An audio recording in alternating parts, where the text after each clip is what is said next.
வணக்கம். ஹிந்தி திணிப்புன்னு சொல்லிட்டு ஒரே ஒரு காணொளி தான் போட்டேன். தொடர்ச்சியான கேள்விகள் என்னிடத்தில் எழுப்பப்பட்டு கொண்டே இருக்கிறது. ஆங்கிலேயரால் கொண்டு வரப்பட்ட ஆங்கிலத்தை நீங்கள் ஏற்றுக்கொள்வீர்கள். இந்தியாவில் தோன்றிய மொழியை ஏற்றுக்கொள்வதில்தானே உங்களை போன்றவர்களுக்கெல்லாம் சிக்கல் ஏற்படுகிறது என்ற ஒரு கேள்வி. அதேபோல 1000 பேர் உங்களுடைய தாய்மொழியை படித்து நீங்கள் படித்து முடித்து வெளியேறுகிறீர்கள் என்றால் உங்களுடைய அரசால் 500 பேருக்குத்தானே வேலையை கொடுக்க முடிகிறது. மீதி 500 பேர் இதே தமிழகத்தில் வேலையில்லா பட்டதாரிகளாகத்தானே சுற்றி திரிகிறீர்கள்.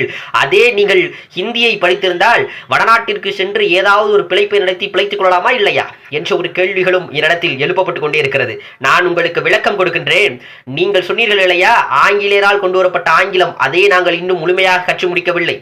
ஒவ்வொரு இடங்களில் அரசு பள்ளி மாணவர்கள் மிக சிறப்பாக ஆங்கிலம் பேசுகிறார்கள் என்று நாம் கர்வம் கொண்டாலும் இன்னும் 90% அரசு பள்ளி மாணவர்களால் ஆங்கிலத்தை இன்னும் சரளமாக பேச முடியவில்லை.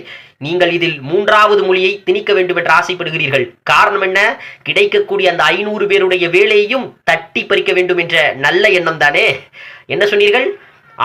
ஹிந்தி படிச்சா வடநாட்டிற்கு சென்று பிழைத்துக் கொள்ளலாம் என்றா? நான் உங்களுக்கு சொல்கின்றேன், இந்தியை படித்து நாங்கள் வடநாட்டிற்கு சென்று பானிபுரி இருப்பதை விட எங்கள் தாய்மொழியை படித்து எங்கள் சொந்த நாட்டில் நாங்கள் பெட்டி கடை வைத்து பிழைத்துக் கொள்வோம்.